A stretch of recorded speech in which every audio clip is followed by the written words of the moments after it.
ආයිබෝවන් අපි අද දවසේදී ප්‍රධාන වශයෙන් සාකච්ඡා කරන්න බලාපොරොත්තු වෙන්නේ උසස් පෙළ විභාගය සහ උසස් පෙළ විෂය නිර්දේශය යටතේ අලුතෙන් විෂය තෝරගන්න දොරාදරුවන් ඉලක්ක කරගෙන තමයි මේ කියන ක්‍රියාවලිය ප්‍රධාන වශයෙන් කරන්නේ. අපි ස්ක්‍රීන් එක චුට්ටක් අයින් කරමු. ඊට පස්සේ ආපහු නැවත ස්ක්‍රීන් ෂෙයාර් එක දෙමු.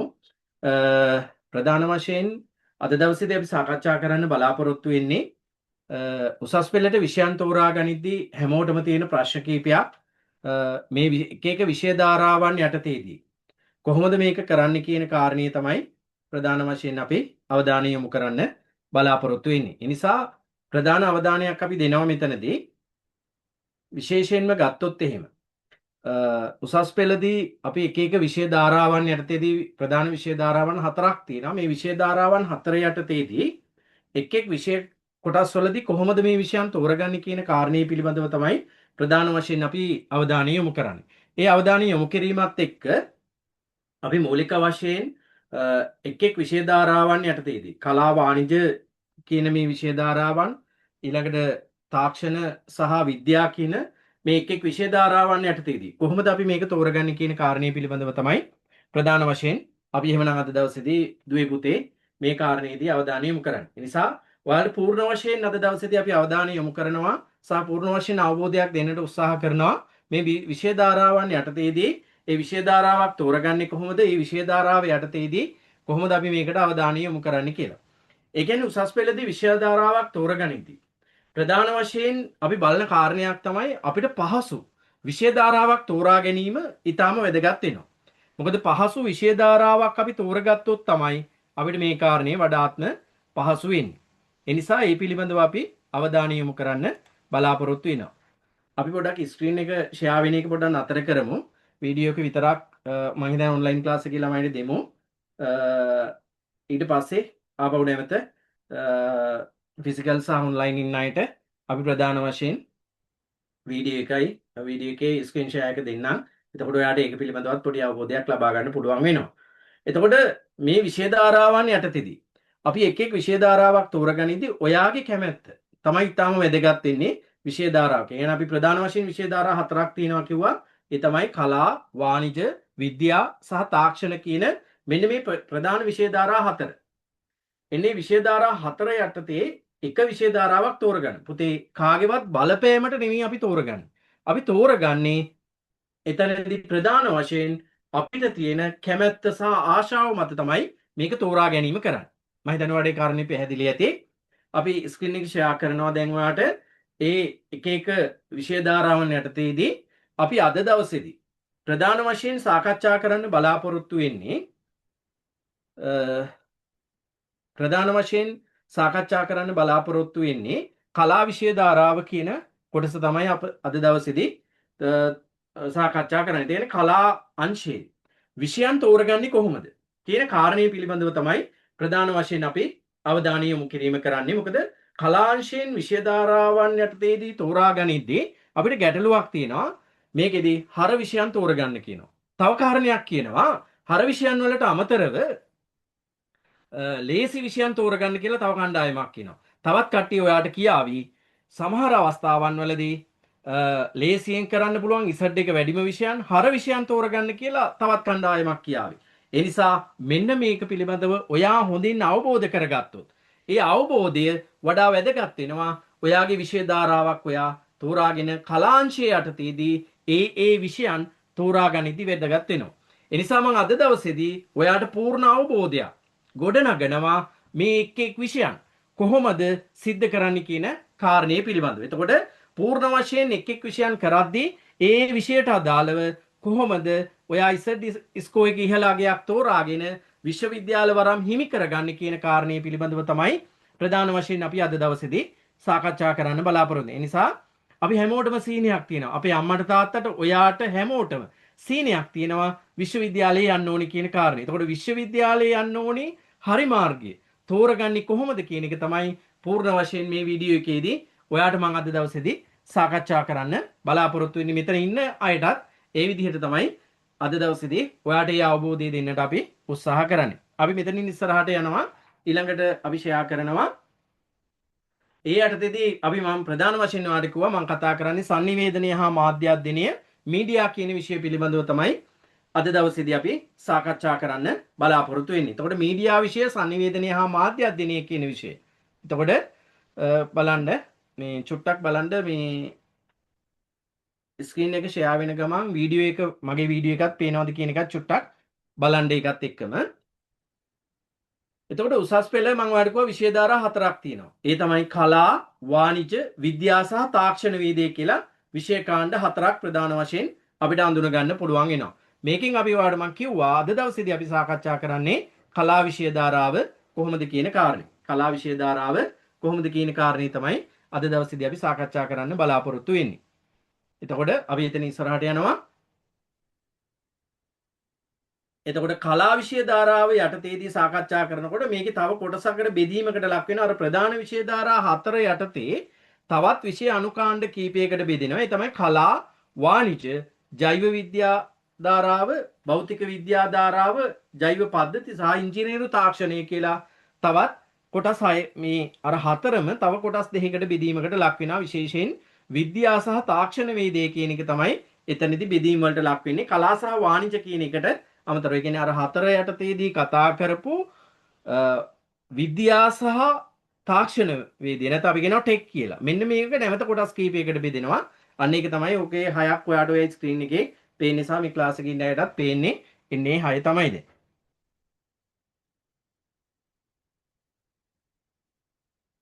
එතනින් කොහොමද විෂය ධාරාවක් තෝරගන්නේ? එතකොට කලාද වාණිජ්‍යද විද්‍යාද කියන විෂය ධාරාවන් ඔයා තෝරගන්නේ කොහොමද කියන එකත් පොඩි අවබෝධයක් ගේමු. අපි කලා වලට යන්න අමතරව කලින් මෙතනදී ඔයා කැමති. ඔයා කරන්න කැමති කලා නම් ඔයා තෝරගන්න ඕනේ කලා කරන්න.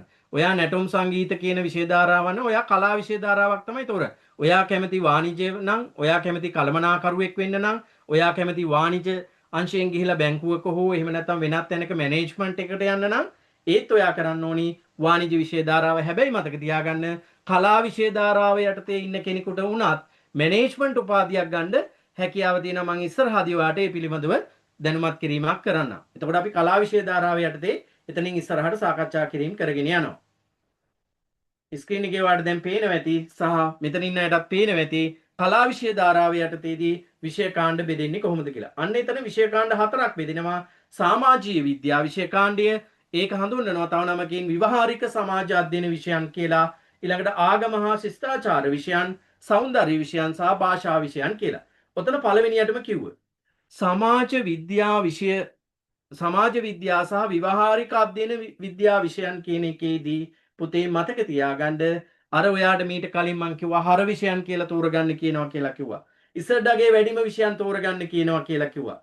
අන්නේ හර විෂයන් ඉසඩගේ වැඩිම විෂයන් කියලා ඔය කට්ටිය නම් කරන්නේ සමාජීය විද්‍යා විවහාරික විෂයකාන් සමාජ අධ්‍යයන විෂයන් තමයි මෙතනදී නම් කිරීම කරන්නේ. එතකොට ඔයාට පුළුවන් මේ යටතේදී විෂයන් තෝරා ගැනීම කරන්න. ඊළඟට ආගම හා ශිෂ්ටාචාරික විෂයන්. මෙතනදී යම් යම් කාරණා තියෙනවා මම ඉස්සරහදී පැහැදිලි කිරීම කරන්නම්. සමහර ඒවා තෝරා නොගත යුතු විෂයන් සහ තෝරන්න බැරි ක්‍රමවේදයේ විෂයන් තියෙනවා. එහෙම කරොත් විශ්වවිද්‍යාලයේ වරම් ඔයාට හිමි වෙන්නේ නැහැ. විශ්වවිද්‍යාලේ යන්න බැරි නම් ඔයා ඒ තුනක් අරගෙනත් සමහර විට විශ්වවිද්‍යාලේ යන්න බැරි වෙන්න පුළුවන්. ඇයි බැරි වෙන්නේ කියන කාරණය මම ඔයාලට තව සුළු මොහොතකින් පැහැදිලි කිරීමක් ඔයාලා හැමෝටම කරන්නම්. අපි එතනින් ඉස්සරහට යනවා. එතකොට සමාජීය විද්‍යා විෂය කාණ්ඩයේ යටතේ තියෙන විෂයන් මෙන්න මේවා. ඒ තමයි ආර්ථික විද්‍යාව, sannivedanaya හා මාධ්‍ය අධ්‍යයනය, බොහෝ දෙනෙක් හඳුන්වන මීඩියා විෂය. අද වෙනකොට ලංකාවේ ජනප්‍රිය වඩා වැඩි පිරිසක් තෝරගන්න ප්‍රධාන විෂය බවට පත් වෙලා තියෙන පුතේ sannivedanaya හා මාධ්‍ය අධ්‍යයනය කියන විෂය. ඒ කියන්නේ sannivedanaya හා මාධ්‍ය අධ්‍යයනයේ විෂය වැඩිපුර ජනප්‍රිය වෙන්නට හේතුව වෙලා තියෙන්නේ සරල විෂයක්. විෂය එකක අතින් ගත්තාම ඉතා පහසු විෂයක්. මෙන්න මේ කාරණාත් එක්ක තමයි මේක පහසු වෙලා තියෙන්නේ. මම ඉස්සරහට තව පැහැදිලි කිරීමක් කරන්නම් මේක පිළිබඳව. ඊළඟට භූගෝල විද්‍යාව. ඒ කියන්නේ භූගෝලය පිළිබඳව සහ දේශීය වශයෙන් කොහොමද මේවා ඇති වෙලා තියෙන කාරණා, ඉතිහාසය පිළිබඳව අපි කතා කරනවා. තර්ක ශාස්ත්‍රය, ගිණුම්කරණය, ව්‍යාපාර සංඛ්‍යානය, ආර්ථික විද්‍යාව, දේශපාලන විද්‍යාව, කෘෂි විද්‍යාව, තොරතුරු තාක්ෂණය, මෙන්න මේ කියන කාණ්ඩයේ විෂයන් තමයි අයිති වෙන්නේ. හැබැයි මතක තියාගන්න මම කලා විෂය ධාරාවේ පැහැදිලි කිරීමේදී තව එක කොටසක් ඔයාලට පැහැදිලි කරනවා. තාක්ෂණ වේදේ විෂය ධාරාවන්ගේ අයට මේ එක් විෂයක් තෝරගන්න පුළුවන් මෙන්න මේ කියන විෂයන් වලින්. ඒ තමයි සිවිල් ඉංජිනේරු තාක්ෂණය, ඒ තමයි යාන්ත්‍රික විද්‍යාව, විදුලි ඉංජිනේරු ඉලෙක්ට්‍රොනික විද්‍යාව, තොරතුරු තාක්ෂණ වේදය, ආහාර තාක්ෂණ වේදය, සාකෘෂි තාක්ෂණ වේදය, ජෛව සම්පත් තාක්ෂණ වේදය කියන මෙන්න මේ විෂයන්ගෙන් තාක්ෂණ වේදයේ විෂයන්ගෙන් එක් විෂයක් තෝරා ගන්නට හැකියාව තියෙනවා. ඒ කියන්නේ කලා කරන ළමයෙකුට ටෙක් විෂයක් තෝරගන්න පුළුවන්, ටෙක් කරන අයට කලාව වල විෂයක් කරන්න පුළුවන්. එතකොට යාලා පොදු විෂය කාණ්ඩයට තමයි ප්‍රධාන වශයෙන් අයිති වෙන්නේ. එතකොට ඔන්න එහෙනම් අපි පැහැදිලි කරගත්තා සමාජීය විද්‍යා විෂයන්, විවහාරික සමාජ අධ්‍යයන විෂයන් මොනවද කියලා. මෙන්න මේකට නමක් දෙනවා සමාජය තුල හර විෂයන් කියලා, ඉසඩ්ඩගේ වැඩිම විෂයන් කියලා. එහෙනම් මීඩියා කියන්නේත් එහෙම ඉසඩ්ඩගේ වැඩි විෂයක්. අපි එතනින් ඉස්සරහට යනවා දෙවෙනි විෂය කාණ්ඩය හඳුනගන්න. අපි එතනින් ඉස්සරහට යනවා. එතකොට දෙවෙනි විෂය කාණ්ඩය තමයි ආගම හා ශිෂ්ටාචාර විෂයන්. ආගම හා ශිෂ්ටාචාරික විද්‍යාවන්. ඒ තමයි බුද්ධ ධර්මය, බෞද්ධ ශිෂ්ටාචාරය, ක්‍රිස්තියානි ධර්මය, ක්‍රිස්තියානි ශිෂ්ටාචාරය, ඉස්ලාම් ධර්මය, ඉස්ලාම් ශිෂ්ටාචාරය, ග්‍රීක ශිෂ්ටාචාරය සහ රෝම ශිෂ්ටාචාරය කියන මෙන්න මේ විෂයන්. එතකොට මතක තියාගන්න පුතේ මෙන්න මේ විෂයන් කරද්දී ඔයාට මේ ආගම හා ශිෂ්ටාචාරික විෂයන් තෝරගනිද්දී ඔයාට මම ඊට පෙර කිව්වා සමහර විෂයන් කරලා ඔයාට විශ්වවිද්‍යාලය යන්න බෑ. ඔයා ඒ තුනක් ගත්තත් විශ්වවිද්‍යාලය යන්න බෑ කියලා. ඒ කියන්නේ සමාජීය විද්‍යා විෂය කාණ්ඩයේ එක් විෂයකුත් මේ කියන විෂය කාණ්ඩයේ විෂයන් දෙකකුත් කරන්න ඔයාට හැකියාව නැහැ. ඒ කියන්නේ ආගම හා ශිෂ්ටාචාරික විෂයන් දෙකක් එකට කරන්න ඔයාට හැකියාව නැහැ. ඒ කියන්නේ බුද්ධ ධර්මයක් කරලා බෞද්ධ ශිෂ්ටාචාරය කියන විෂයත් කරන්න බෑ. ඒ වගේම බෞද්ධ ධර්මයේ හෝ බෞද්ධ ශිෂ්ටාචාරය කරන කෙනෙකුට ඉස්ලාම් ශිෂ්ටාචාරය කරන්නත් බෑ. එහෙම තෝරගැනීමේ හැකියාවක් නැහැ කියන එකයි මේකෙන් ප්‍රධාන වශයෙන් කියන්නේ. එතකොට මේ ශිෂ්ටාචාර විෂයන් ගත්තට පස්සේ ආගම් විෂයන් ගත්තට පස්සේ දෙකක් එකවර එකට කරන්න හැකියාව මේකෙදි නැහැ කියන එක තමයි ප්‍රධාන වශයෙන් කියන්නේ. පැහැදිලිද? අපි එතනින් ඉස්සරහට යනවා තුන්වෙනි විෂය කාණ්ඩය තෝරගන්න. තුන්වෙනි විෂය කාණ්ඩය වෙන්නේ සෞන්දර්යාත්මක විෂයන්. ඒ කියන්නේ කවුරු හරි කෙනෙක් චිත්‍ර අඳින්න දක්ෂයි නම්, කවුරු හරි කෙනෙක් ගයන්න දක්ෂයි නම්, කවුරු හරි කෙනෙක් නටන්න දක්ෂයි නම් අන්න පුතේ ඔයා තෝරගන්න ඕනි සෞන්දර්ය විෂයන්. මම ඉස්සරහදී කියනවා සෞන්දර්ය විෂයන් තෝරගෙන සමහර අවස්ථාවන් වලදී මෙහෙම කිව්වට මුකුත් හිතන්න එපා. සමහර විෂයන් තෝරගනිද්දී ඔයාට සමහර පාඨමාලාවල් වලට ඉල්ලීම් කිරීමේ හැකියාව නැහැ. හැබැයි යාට වෙනත් පාඨමාලාවල් ඉල්ලන්න ඉඩ ප්‍රස්තාව තියෙනවා.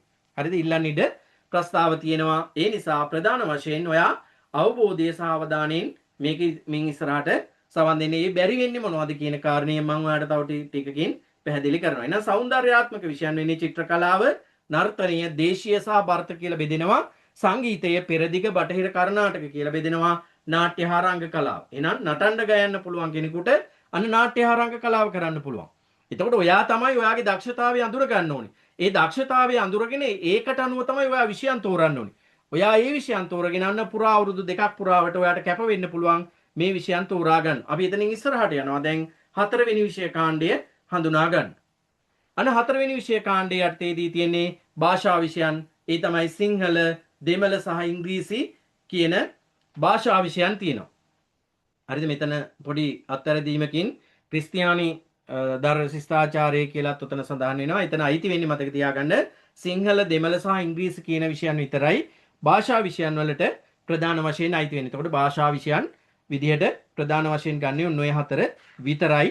අපි මේ භාෂා විෂයන් යටතේදී උතන ක්‍රිස්තියානි ධර්මයේ, ඉස්ලාම් ශිෂ්ටාචාරය, ග්‍රීක ශිෂ්ටාචාරය වගේ ශිෂ්ටාචාරයන් පිළිබඳව මෙතන තියෙනවා. ඒක පිළිබඳව වැඩි අවධානයක් යොමු කරන්න එපා. මොකද ඒක අත්හැරීමකින් මෙතන අන්තර්ගත වෙලා තියෙන නිසා. එතකොට භාෂා විෂය කාණ්ඩයේ යටතේදී ප්‍රධාන වශයෙන් භාෂා විෂයන් ප්‍රධාන කොටස් තුනකට බෙදෙනවා. භාෂා විෂයන් ප්‍රධාන වශයෙන් කොටස් තුනකට බෙදෙනවා. ඒ තමයි ජාතික භාෂා, සම්භාව්‍ය භාෂා සහ විදේශීය භාෂා කියලා. හරිද? ලැන්ග්වේජස් කරන්න කැමතියි කියලා සමහර ළමයි කියනවා. අන්න ලැන්ග්වේජස් කරන අයට මෙන්න තියෙන විෂය කාණ්ඩය තමයි භාෂා විෂයන් කියලා කියන්නේ. එහෙනම් ලැන්ග්වේජස් කරන අයට තියෙනවා ජාතික භාෂාවන් විදියට සිංහල සහ දෙමළ, ඉංග්‍රීසි කියලා ඔය උඩින් තියෙන භාෂාවන් තුන විතරයි ඔකේ අන්තර්ගත වෙන්නේ. ඊළඟට සම්භාව්‍ය භාෂාවන් විදියට තියෙනවා මොනවද? සම්භාව්‍ය භාෂාවන් විදියට තියෙනවා ඒ තමයි අරාබි, පාලි සහ සංස්කෘත කියන භාෂාවන්. ඊළඟට විදේශීය භාෂාවන් වෙන්නේ චීන, ප්‍රංශ, German, Hindi, Japan, Malay, Russian සහ කොරියන් කියන භාෂා විෂයන් ප්‍රධාන වශයෙන් අන්තර්ගත වෙනවා. එතකොට විදේශීය භාෂාවන් තෝරා ගනිද්දි මෙන්න මෙතනදිත් ඔයා සැලකිලිමත් වෙන්න ඕනේ. එතකොට මෙතනදිත් සැලකිලිමත් වෙන්න ඕනේ තමයි යම් ශිෂ්‍යයෙකුට භාෂා විෂයන් තෝරා ගනිද්දී එයාට මෙන්න මේ විදිහේ භාෂා විෂයන් තෝරා ගැනීමේ හැකියාවක් නැහැ. අවම වශයෙන් කිසියම් ශිෂ්‍යයෙක් තෝරගන්නවා නම් ජාතික භාෂාවලින් එකක් තෝරා ගන්න ඕනි. ඒ ජාතික භාෂාවලින් එකක් තෝරාගෙන ඉතිරි ඒවා භාෂාත්මක විෂයන් තෝරගන්න පුළුවන්. ඒ කියන්නේ සම්භාව්‍ය භාෂාවලින් තෝරගන්න පුළුවන්. ඉතිරි දෙක සම්භාව්‍ය භාෂාවලින් තෝරගන්න පුළුවන්. හැබැයි කිසිම කෙනෙකුට භාෂා තුනක් හෝ විදේශීය භාෂා තුනක් තෝරගන්න බෑ. ඒ කියන්නේ ඔයා හිතන්නකෝ ඔයා විදේශීය භාෂාවන් තුනක් තෝරගෙන මං ආසයි කියලා ඔයා කරනවා. උදාහරණයක් විදිහට චීනයි ප්‍රංශයි ජර්මනුයි තෝරගෙන කරනවා. එහෙම නැත්නම් චීනයි ප්‍රංශයි තෝරගෙන කරනවා. චීනයි ප්‍රංශයි අරාබි වගේ තෝරගෙන කරනවා. එහෙම කරන්න චීනයි ප්‍රංශයි ජර්මනුයි සිංහලයි තෝරගෙන ඔයා කරනවා. එහෙම කරන්න බෑ. භාෂාත්මක විෂයන් එකට කරන්න බෑ කියන එකයි මේ කියන්නේ. ඒක ගැන සැලකිලිමත් වෙන්න. විදේශීය භාෂාවන් තුනක් එකට කරන්නත් බෑ. ඒ වගේම සම්භාව්‍ය භාෂාවන් තුනක් එකට කරන්නත් බෑ. විදේශීය භාෂාවන් තුනක් එකට කරන්නත් බෑ. සම්භාව්‍ය භාෂාවන් තුනක් එකට කරන්නත් බෑ කියන එක හොඳට මතක තියාගන්න. මොකද ඔයා තෝරලා කරන්න පුළුවන් හැබැයි විශ්වවිද්‍යාලේ යන්න බෑ කියන එක හොඳට සිහියේ තබා ගන්න. මොකද ඕක දැනගෙන යන්න. අපි දැනගෙන යන්න ඕනේ. අපි යන මාර්ගය දැනගෙන යා යුතුයි. මාර්ගය දැනගෙන ගියොත් තමයි අපේ ක්‍රියාවලිය සාර්ථක වෙන්නේ. නැත්තම් පුතේ මේ ක්‍රියාවලිය අසාර්ථකයි. ඊළඟට අපි එතනින් ඉස්සරහට යනවා. එහෙම විෂයන් තුනක් අපි කොහොම හරි තෝරගත්තොත් අපි තෝරගන්නේ අධ්‍යාපන අමාත්‍යාංශයේ චක්‍රලේඛන 2016 ඉරක් 13 කියන චක්‍රලේඛනයට අනුව තමයි මේ කිව්ව ටික පැහැදිලි කිරීම වෙන්නේ. ඒ කියන්නේ ප්‍රධාන විෂය කාණ්ඩ 4යි. මොනවද මේ ප්‍රධාන විෂය කාණ්ඩ 4? මොනවද මේ ප්‍රධාන විෂය කාණ්ඩ 4? එක තමයි කලා විෂය ධාරාව, දෙක වාණිජ්‍ය, තුන විද්‍යා, අනිත් එක තාක්ෂණ වේදිය. නැත්නම් තාක්ෂණ විෂය. ටෙක් විෂයන් කියලා අපි කියනවා. ඒ කාණ්ඩ 4න් ඔයා කලා විෂය ධාරාව තෝරගත්තොත් ඒ කලා විෂය ධාරාව යටතේ විෂයන් තුනක් තෝරගන්න ඕනේ. විෂයන් තුනක් තෝරගන්න ඕනේ. අපි යනවා එතනින් ඉස්සරහට. දැන් එහෙමනම් මොනවද කොහොමද එහෙම විෂයන් තුනක් තෝරගත්තොත් ඔයාට මොකද වෙන්නේ කියන එක අපි බලනවා. අපි එතනින් ඉස්සරහට යනවා. එතකොට ඒ කලා විෂය ධාරාව යටතේ කොහොමද මේ විෂයන් තුන තෝරගන්නේ කියන කාරණේ. එතකොට එතනදි මම තව පොඩි පැහැදිලි කිරීමක් කරනවා. ඒ විෂයන් තුනෙන් එක විෂයකට ඔයා මීඩියා තෝරගත්තොත්, මීඩියා නැත්නම් සංනිවේදනයේ හා මාධ්‍ය අධ්‍යයනය තෝරගත්තොත් ඔයාට කොහොමද ඒක වැදගත් වෙන්නේ කියලා. උසස් පෙළට තියෙන විෂයන් වල ඉහළම ඉසඩ් අගයක් තියෙන, අඛණ්ඩව ඉහළම ඉසඩ් අගයක් තියෙන විෂයක් විදියට අපි නම් කරන්න පුළුවන් මීඩියා කියන විෂය. කලා සහ තාක්ෂණ කියන මම මීට පෙරත් මේක පැහැදිලි කරා. කලා සහ තාක්ෂණය කියන අංශ දෙකෙන්ම ඔයාට මේ විෂය හදාරන්න හැකියාව තියෙනවා. ඒ යටතේ ඔයාට අනාගත වෘත්තියක් විදියට සහ වෙනත් පාඨමාලාවන් වලට සහ පෞද්ගලික අංශයේ රැකියාවන් වලට යනකොට social media, news media, digital marketing වගේ ක්‍රමවේදයන් වලට ඔයාට අවතීර්ණ වෙන්න හැකියාව තියෙනවා. අපේ වෘත්තීය ඉලක්ක කරගත්ත විෂයක් නිසා මේක වෘත්තීය අභිමුඛ විෂයක්. ඒ නිසා ඔයාට මේකෙන් පහසුවෙන් රැකියාවන් සොයා ගැනීමේ හැකියාව තියෙනවා. ඒ වගේමයි මේ විෂය නිර්දේශය. ඉතා කුඩා විෂය නිර්දේශයක්.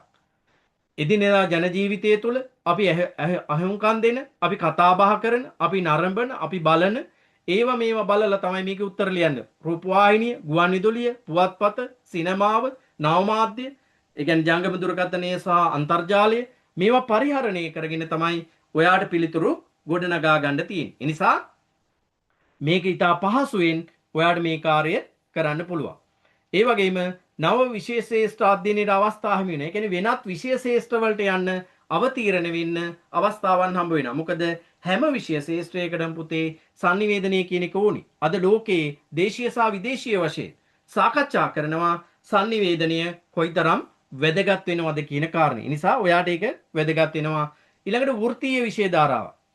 මේක පාසල් අධ්‍යාපනයේ තෙන්නේම වෘත්තීය විෂයක් අභිමුඛ කරගෙන වෘත්තීය විෂයන් විදියට හදාරීමේ අවස්ථාව දීලා. ඒ කියන්නේ ලංකාවේ කැලණිය විශ්වවිද්‍යාලයේ මේක ආරම්භයේ මුල් අවස්ථාවේදී උපාධි පාඨමාලාවල් වල මුල් අවස්ථාවේ ආරම්භ වෙනකොට මේක දෙන්නේ තරුණයන්ට, තරුණියන්ට කිසියම් විදියකට වෘත්තියක් හොයාගන්න, රැකියාවක් හොයාගන්න පහසු මාර්ගයක් විදියට වෘත්තියාභිමුඛ විෂයක් විදියට තමයි හඳුන්වා දෙන්නේ. රැකියාවන් ඉලක්ක කරගත්ත විෂයක් විදියට තමයි හඳුන්වා දෙන්නේ. අද වෙනකොට අර මං ඉස්සලා කිව්ව විදිහට දේශීය සහ විදේශීයව ජාත්‍යන්තරව පිළිගන්න විෂයක් බවට මේක පරිවර්තනය වෙලා තියෙනවා. ඒ නිසා ජාත්‍යන්තර රැකියාව වෙළඳපොළත් ඉලක්ක කරගත්ත විෂයක් බවට මේක පරිවර්තනය වෙලා තියෙනවා. ඒ නිසා ඔයාලට මීඩියා තෝරගත්තාම තියෙන වැදගත්කම ඔන්න ඔය කාරණේ. එහෙනම් අර විෂයන් තුනෙන් එකකට ඔයා තෝරනවා පුතේ මීඩියා කියන විෂයත් තෝරගන්නවා කියන මේකෙන් අපි එතනින් ඉස්සරහට යනවා. කොහොමද අපි විශ්වවිද්‍යාලයේ යන්නේ කියන කාරණය බලන්න එතනින් ඉස්සරහට යනවා. එහෙනම් ඔයා විෂයන් තුනක් තෝරගෙන විභාගේ පාස් වුණොත් මෙන්න මේ ප්‍රවේශය සුදුසුකම් ලබන්න විශ්වවිද්‍යාල ප්‍රවේශයට යන්න මෙන්න මේ සුදුසුකම් ටිකත් සපුරලා තියෙන්න ඕනේ. තමයි සාමාන්‍ය ප්‍රති පරීක්ෂණයේ තියෙනවා. ඒ කියන්නේ මේකදී අහන්නේ එදිනෙදා ලෝකයේ දේශීයව සහ විදේශීයව සාකච්ඡා කරන කරුණු, ඊළඟට ක්‍රීඩා තොරතුරු, ඊළඟට තර්කානුකූල තොරතුරු, මෙන්න මේ සියල්ල එකතු කරගත්ත දේවල් එකතු කරගත්ත පේපර් එකක් තියෙනවා. පොදුවේ මොන විෂය ධාරාව තෝරගත්තත් මේ පේපර් එක ඔයා ලියන්නම ඕනි. ඒ හින්දා මේ පේපර් එකට අවම වශයෙන් ලකුණු 30ක් තියෙන්න ඕනි. ඒ වගේම අවශ්‍ය වෙනවා ඉසඩ් ස්කෝර් එකක් ඔයා ගන්න ඕනි. ඒ කියන්නේ ඉසඩ් ස්කෝර් එක කියන්නේ කට් අවුට් මාක් එකක් ඔයා තියෙනවා. ඒ කට් අවුට් මාක් එක ඉහළට ඔයා යන්න ඕනි. ඒ කියන්නේ S3ක් ගත්තත් සමහර වෙලාවට කැම්පස් යන්න පුළුවන්. ඒ අර කට් අවුට් මාක් එකට ආසන්න වෙලා. ඔයා C3ක් ගත්තත් සමහර වෙලාවට යන්න පුළුවන් අර කට් අවුට් මාක් එකේ ඔයා ඉන්නවා නම්. පැහැදිලිද? ඒ නිසා මතක තියාගන්න එහෙනම් ඒ වෙනකොට 3 වරකට වඩා නොවැඩි වාර ගණනකදී අනුමත විෂයන් 3. ඒ කිව්වේ අනුමත විෂයන් කියලා කිව්වේ මම කිව්වේ අර කරන්න බැරි ඒවා තියෙනවා කියලා කලින්. අන්නේ කරන්න බැරි ඒවා ඇතෑරලා කරන්න පුළුවන් 3ක් තෝරගෙන ඒ විෂයන් 3වම වශයෙන් සමත් වීමවත් වෙන්න ඕනි මේ කියන විෂයදී. අපි එතනින් ඉස්සරහට යනවා. එහෙමනම් කොහොමද විශ්වවිද්‍යාලය තුල මේ කියන කාරණා සම්පූර්ණ වෙන්නේ කියන කාරණේ බලන්න අපි එතනින් ඉස්සරහට යනවා. හරි. ඔයාලට දැන් ස්ක්‍රීන් එකේ පේනවා ඇති. ඉතින් ඉස්සරහට අපි ගියාට පස්සේ මෙතනින් නෑනම් දැන් පේනවා එක. අපි එතන ඉස්සරහට යන්න.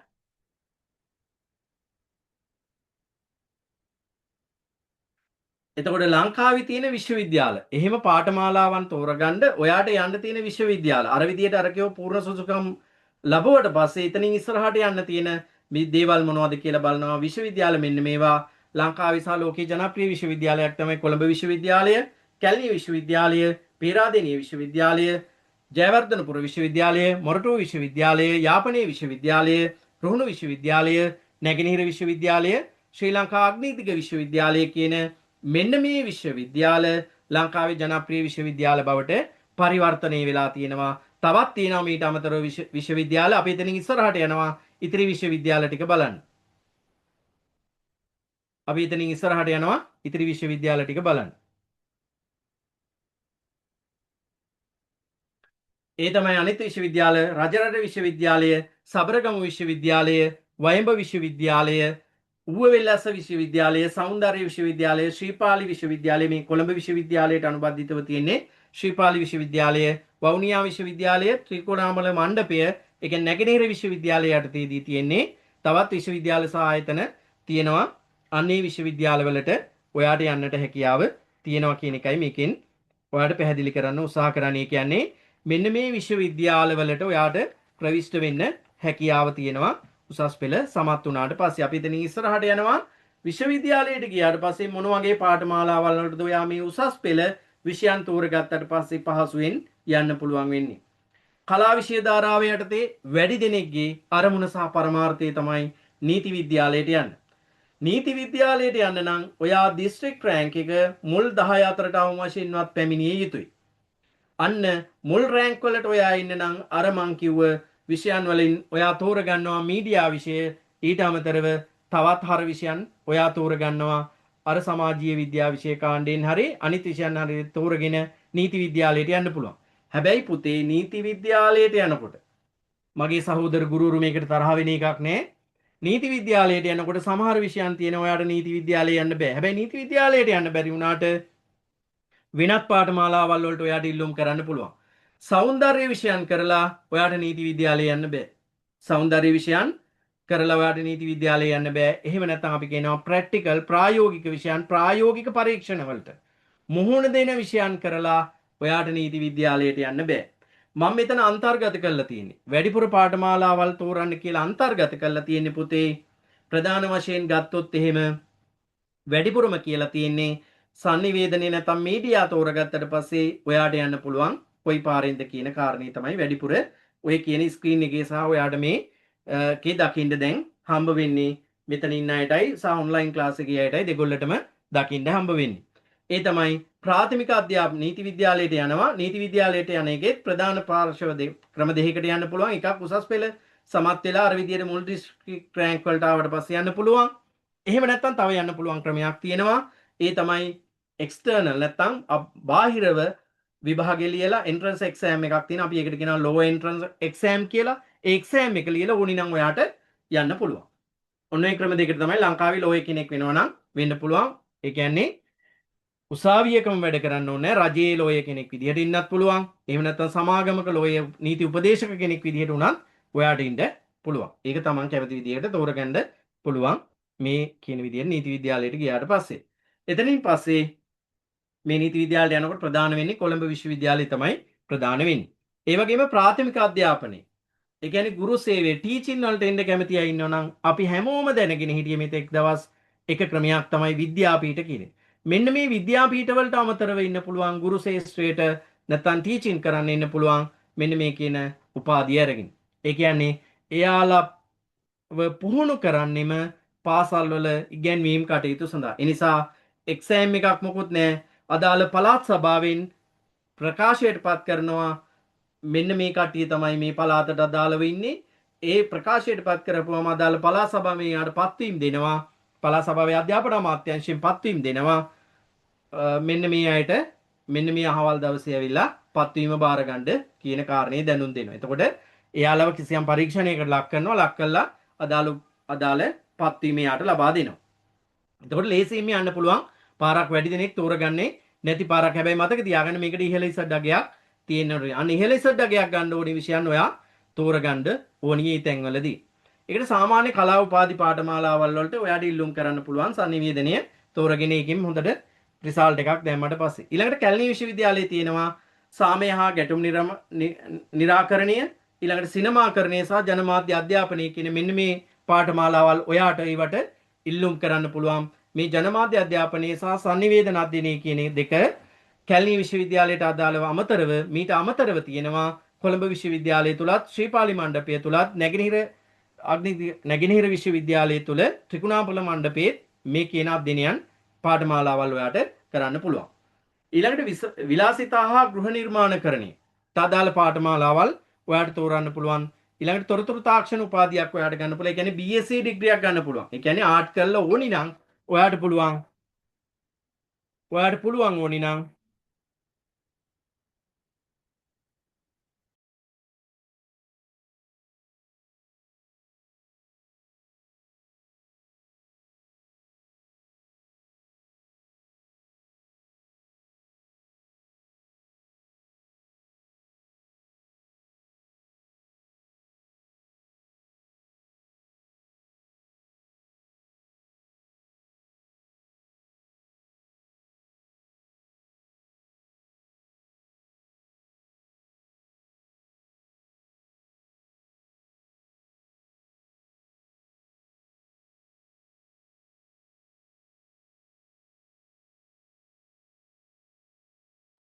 හරි. අපි එතනින් ඉස්සරහට බලමු කොහොමද මේකෙදි වෙන්නේ කියලා. තොරතුරු තාක්ෂණ උපාධියක් අරගෙන ඒ තොරතුරු තාක්ෂණ අර ස්ක්‍රීන් එක අර පැත්තට මාරු කරමු. තොරතුරු තාක්ෂණ උපාධියක් අරගෙන කොහොමද අපි මේකෙදි BSc ඩිග්‍රියක් නැත්නම් විද්‍යාවේදී උපාධියක් ඔයාට ගන්නට හැකියාවක් තියෙනවා මේ තොරතුරු තාක්ෂණ. ඒ කියන්නේ කලා විෂය ධාරාව යටතේ ගිහිල්ලා තොරතුරු තාක්ෂණ විෂය හදාarලා අවසානයේදී මේකෙදි ඔයාට පුළුවන් මේ කියන විද්‍යාවේදී උපාධියක් ලබා ගන්න. ඊළඟට කතන හා ශ්‍රව්‍ය උපාධියක් මේ කැලණි විශ්වවිද්‍යාලයට අදාළව තියෙන්නේ. මේකත් ලංකාවේ අඩු පිරිසක් තෝරගන්න දෙයක්. රැකියා වෙළඳපොලේ වැඩි ඉල්ලුමකුත් තියෙන පාඨමාලාවක්. එතකොට මේකෙදි මේ වෙන මේක අදාළව ටීචින් එන්නත් ඔයාලට හැකියාවක් තියෙනවා මේ හරහා. හැබැයි ඒකට නම් එක්සෑම් එකක් ලියලා පාස් වෙලා ඔයා ඉන්නට ඕනේ. ඊළඟට හොටෙල් මැනේජ්මන්ට් ඩිග්‍රියක් කරන්න හැකියාව ඔයාට තියෙනවා. එතකොට ඒකට හැමෙන්නේ කළමනාකරණ උපාධියක්. එනවා කලා කරලා කළමනාකරණ උපාධියක් ගන්න පුළුවන්. අන්න කලා කරලා විද්‍යාවේදී උපාධියක් ගන්න පුළුවන්. මේකයි කලා විෂය ධාරාව යටතේදී තියෙන විශේෂත්වය. කලා කරලා ඕනි උපාධි පාඨමාලාවක් ඉල්ලන්න ඒ හැකියාව මේකේ සංකලනය හැදිලා තියෙනවා. ඔයා තෝරගන්න විෂය අනුව. මේ කියන්නේ මීඩියා විෂය තෝරගත්තොත් ඔයාට මෙන්න මේ පාඨමාලාවල් වලට ඉල්ලන්න පුළුවන් කියන කාරණේ සහ විශේෂයෙන් ලේසියෙන් ප්‍රවිෂ්ඨ වෙන්න පුළුවන් කියන කාරණේ තමයි මේකෙන් කියන්නේ. ඊට අමතරව මේ කියන පාඨමාලාවල් වලට අමතරව සබරගමු විශ්වවිද්‍යාලයේ තියෙන ක්‍රීඩා හා සම්බන්ධ පාඨමාලාවල් කිහිපයක් ඒ පාඨමාලාවල් වලට අදාළව ඔයාට තෝරගන්න හැකියාව තියෙනවා. හරිද? ඒ කියන්නේ ශාරීරික අධ්‍යාපනයේ ක්‍රීඩා විද්‍යාව හා කළමනාකරණය ක්‍රීඩා විද්‍යාව කියන මෙන්න මේ පාඨමාලාවල් වලට ඔයාට ඉල්ලීමේ හැකියාව තියෙනවා මේ කිව්ව පාඨමාලාවල් වලට අමතරව. එතකොට මතක තියාගන්න අපිට පහසුවෙන් කරන්න පුළුවන් ලේසියෙන් කරන්න පුළුවන් විෂයන් තුනක් තමයි පුතේ අපි තෝරගන්න ඕනේ. ඒ විෂයන් තුනක් තෝරගෙන ඔයා කරන්නට ඕනි ප්‍රධාන දේ අපි ස්ක්‍රීන් එක අයින් කරමු తాවකාලිකව. විෂයන් තුනක් තෝරගෙන ඔයා ප්‍රධාන වශයෙන් කරන්න ඕනි දේ තමයි මොකද්ද? ප්‍රධානම දේ තමයි විෂයන් තුනක් තෝරගෙන ඒ වෙනුවෙන් අවුරුදු 3ක් පුරාවට කැප වෙන්න ඕන. අපි ස්ක්‍රීන් ෂෙයා එක චුට්ටකට අයින් කරනවා. ඔන්න බලන්න. එතනින් ඉස්සරහට අපි යමු. විෂයන් තුනක් ප්‍රධාන වශයෙන් තෝරගෙන මේ විෂයන් තුන ඉලක්ක කරගෙන ඔයා පූර්ණ වශයෙන් ඒ වෙනුවෙන් කැපවීමෙන් ඔයා කටයුතු කරන්න ඕන. ඔයා පූර්ණ වශයෙන් කටයුතු කරොත් තමයි ඔයාට මේ කියන විෂය ධාරාවන් යටතේදී ඔයාට ඉහළ සාමාර්ථයකට යන්න පුළුවන් වෙන්නේ.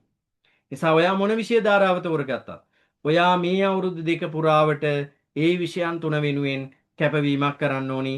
ඊට අමතරව ඉංග්‍රීසි සහ අනිවාර්යෙන්ම පොදු පරීක්ෂණේවා පාස් වෙන්න ඕනි. පොදු පරීක්ෂණේ අසමත් වුණොත් යම් වෙලාවකදී ඔයාට විශ්වවිද්‍යාලය යන්න හැකියාව ලැබෙන්නේ නැහැ. ඔයාට ඒ තුනක් තියෙන්න පුළුවන්. පොදු පරීක්ෂණේ අසමත් නම් අන්න ඔයාට විශ්වවිද්‍යාලය යන්න බෑ. පාඨමාලාවල් තෝරන්න බෑ. ඒකයි හේතුව. පාඨමාලා විශ්වවිද්‍යාල පොතේ ඉන පාඨමාලාවල් තෝරා ගැනීමේ හැකියාව ඔයාට නැති වෙන නිසා ඔයා හොඳට මතක තියාගන්න. එහෙමනම් මෙන්න මේ දැන් ස්ක්‍රීන් එකේ ඔයාට පෙන්නන. මෙන්න මේ ස්ක්‍රීන් එකේ ඔයාට දැන් පේනවා ස්ක්‍රීන් ෂෙයා කරමු අපි. ඔයාට දැන් ස්ක්‍රීන් එකේ පේනවා මෙන්න මෙතනදී අදාළ විෂයන්. ඒ අදාළ විෂයන්ගේ උපාධි පාඨමාලාව.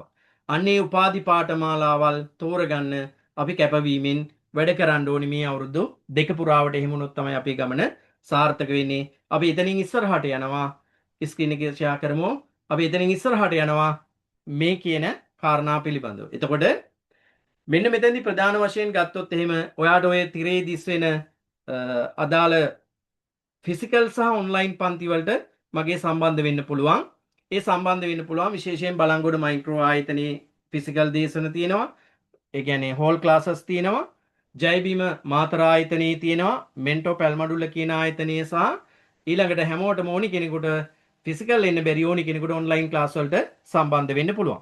ඒ සම්බන්ධ වෙන්න නම් අපි මේ අවුරුදු දෙක පුරාවටම ඔයාට පූර්ණ වගකීමෙන් යුක්තව මේ කාරණා පිළිබඳව ඉගැන්වීම් කටයුතු කරන්න ලෑස්ති. මීඩියා යටතේදී sannivedana යටතේ මාතෘකා 12ක් තියෙනවා. ඒ මාතෘකා 12 ඔයාට ඉතා වගකීමෙන් ඒ සාමාර්ථයක් යන්න පැහැදිලිව උගන්වන ක්‍රමවේදයක් අපි සතුව තියෙනවා. ඉතා සරලව පහසුවෙන් මේක ඉගෙන ගන්න පුළුවන්. රූපවාහිනිය බලලා පුවත්පතක් බලලා ගුවන් විදුලිය බලලා ඒවැය තියෙන උදාහරණ අරගෙන ඒ තුලින් මේ පේපර් එකේ යම් කොටසක් සමස්තයම කියලා මම කියන්නේ යම් කොටසක් ඔයාට එකකින් ආවරණය කරගන්න පුළුවන්. ඒ වගේම එදිනෙදා ජීවිතය තුළ භාවිතා කරන ඒවා තමයි අපි මේකේ උදාහරණ වලට භාවිතා කරන්නේ. ඒවා භාවිතා කරලා අපිට මෙතනින් ඉස්සරහට යන්න පුළුවන්.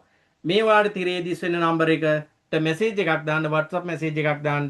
එතකොට අපි ඔයාට අදාළ තොරතුරු දෙන්නම්. ඒ තමයි 077යි 471යි 5900 කියන මේ නම්බර එකට ඔයා අදාළ තොරතුරු එවන්න.